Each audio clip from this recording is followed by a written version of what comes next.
बाजे रे धीरे धीरे, बाजे रे धीरे धीरे, बाजे रे धीरे धीरे, श्याम तेरी बंसी बाजे धीरे धीरे, श्याम तेरी बंसी बाजे धीरे धीरे।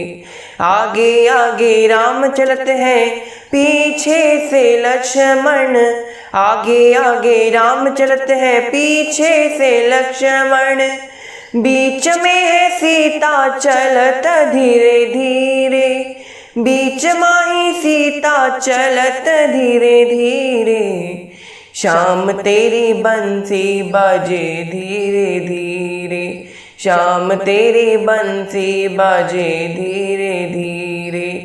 बाजे धीरे धीरे श्री यमुना के तीरे, बाजे धीरे धीरे श्री यमुना के तीरे, श्याम तेरी बंसी बाजे धीरे धीरे, श्याम तेरी बंसी बाजे धीरे धीरे। सियावर रामचंद्र भगवान की जय, भक्तवत्सल भगवान की जय, महर्षि वाल्मीकि भगवान की जय। तो जैसा कि हमने पिछले भाग में जाना कि किस प्रकार महर्षि विश्वामित्र जी महाराज दशरथ के महल में पहुंचते हैं, महाराज दशरथ उनका अच्छे प्रकार से आदर सत्कार करते हैं। इसके पश्चात महर्षि विश्वामित्र जी महाराज दशरथ से राम को मांगते हैं। विश्वामित्र जी जब राम को मांगते हैं मैं महाराज दशरथ से, तब महाराज दशरथ पहले तो बहुत व्याकुल हो जाते हैं, 2-3 बार मूर्छित भी हो गए। अब यहाँ पर जब महाराज दशरथ राम को देने से इनकार कर देते हैं, तब यहाँ पर अब वशिष्ठ मुनि राजा दशरथ को समझाते हैं। अब यहाँ वो क्या क्या समझाते हैं, आइए अब हम इस कथा में जानेंगे। तो आइए आज की कथा को आरंभ करते हैं।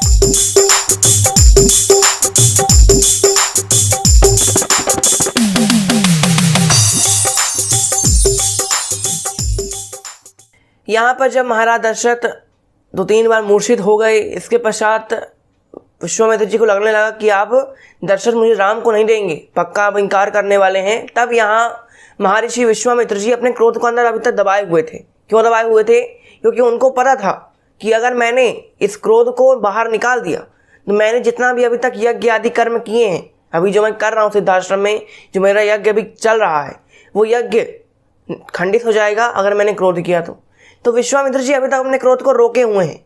अब वशिष्ठ जी समझ रहे हैं कि यहाँ विश्वामित्र जी के क्रोध की सीमा अब पार होने वाली। यहाँ पर अब महर्षि वशिष्ठ ने कहा राजन से कि राजा आप राम को विश्वामित्र के साथ भेज दीजिए। अरे मैं जानता हूँ विश्वामित्र के साथ अगर राम गए ना तो मैं वचन देता हूँ, मेरी गारंटी है कि राम सही सलामत वापस आ जाएंगे, और सही सलामत वापस आने के साथ साथ राम कई सारी विद्याओं को सीख कर आएंगे। क्योंकि महर्षि विश्वामित्र के पास ऐसे ऐसे अस्त्र शस्त्र हैं जो आज तक किसी को प्राप्त नहीं हुए। दक्ष प्रजापति की 2 पुत्रियां थीं, उन 2 पुत्रियों के गर्भ से 500 अस्त्रों का जन्म हुआ था।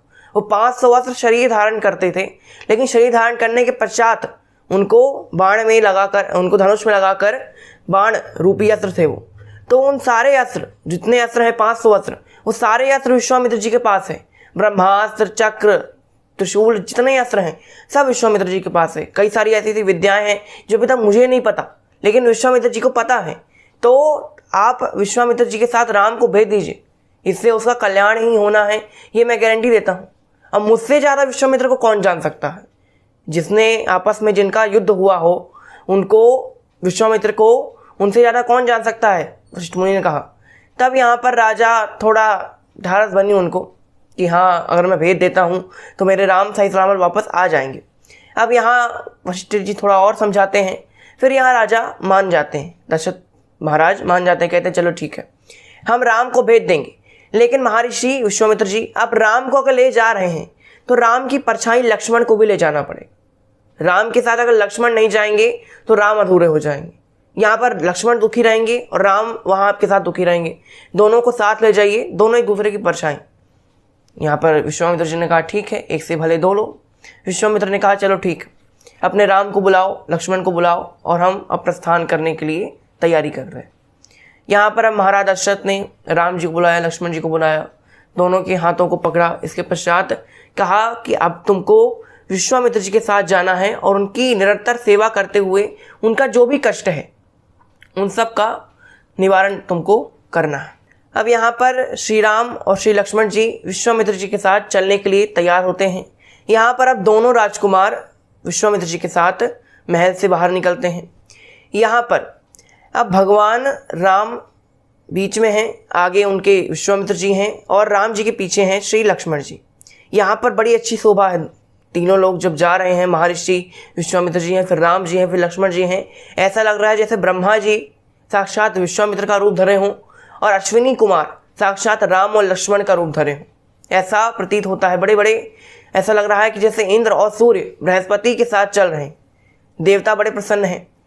यहाँ पर अब राम जी और लक्ष्मण जी, यहाँ पर शाम हो जाती है। शाम के समय पहुँचते हैं वो लोग सरयू के दक्षिणी तट पर।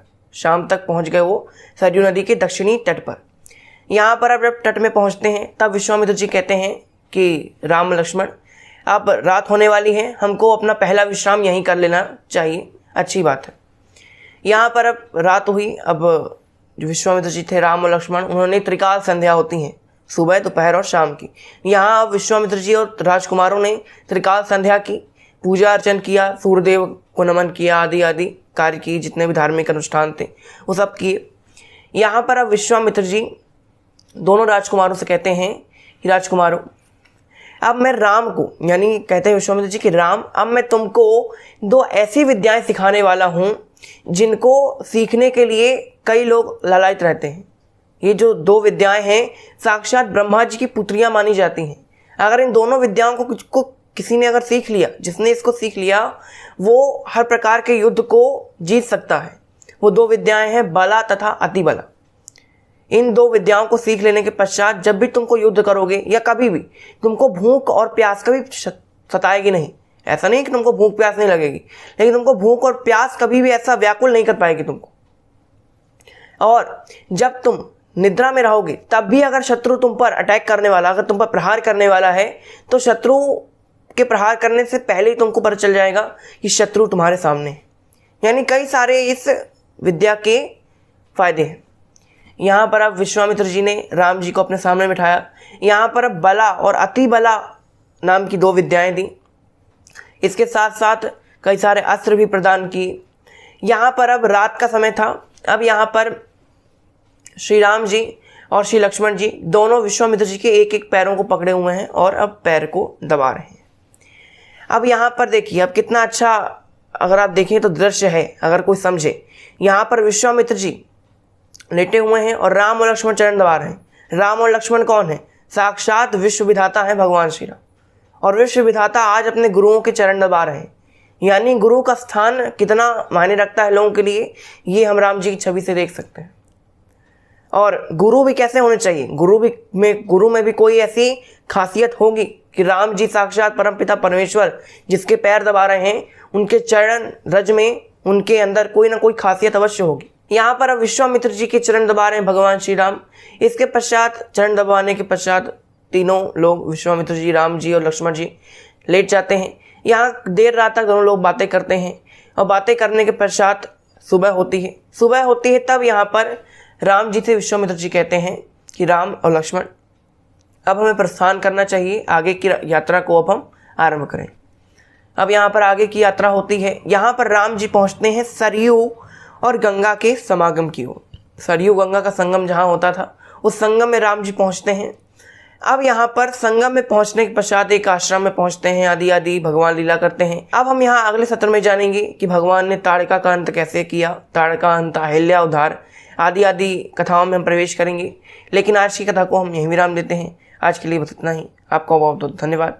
घर पर रहिए, सुरक्षित रहिए, मुस्कुराते रहिए। जय श्री राम।